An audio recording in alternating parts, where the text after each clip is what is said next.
Food plays a massive part in the cruising experience. It's available 24/7 and sometimes you get celebrity chefs creating the menu. The Queen Victoria alone serves 90,000 meals and 70 tonnes of veg each fortnight, so eating is certainly something that needs to be considered before you set sail. There are generally 3 dining options available to you when you're on a cruise: early, late or freedom, and they all have their pros and cons. Early dining generally starts at around 6 p.m, which can be a great time for families to eat, but it's not ideal if you're planning on going on lots of excursions, which may only get you back on board shortly before your slot. If that's the case, there's a late dining choice at around 8 p.m, although you may not get out until around 10 p.m. So if you intend to hit the dance floor in the evening, you'll probably want to have a little post-food rest. The third way is freedom dining, which can have a number of names depending on who you're travelling with. Essentially though, the concept is the same. You can turn up whenever you want. Unfortunately, that can lead to lots of people turning up at the same time, so you may have to wait for a table.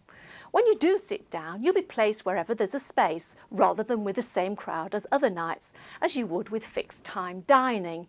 That can be a mixed blessing. While it's nice to build relationships over the course of the cruise, sitting with different folk can lead you to meeting lots of new people. You submit your request for a specific dining option when you book, so make sure you get in early, otherwise you may not be able to get the one you want. The exact choices vary from cruise line to cruise line, with some offering more time and restaurant flexibility than others. When you sit down to dinner on your cruise, there could be 2 or 10 of you on your table, and each seating arrangement has its own things going for it.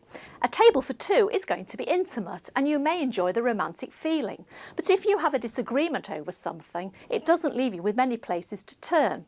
That issue could be doubled on a table of 4. If you don't like the couple you're sat with, you don't have any option but to stick with it.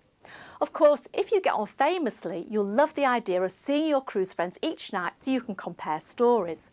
A table of 6 lets you have a natter with more people, and it isn't too intimidating for first-time cruise goers, as you should always be able to stay a part of the conversation, unlike on larger tables where you could end up being a wallflower.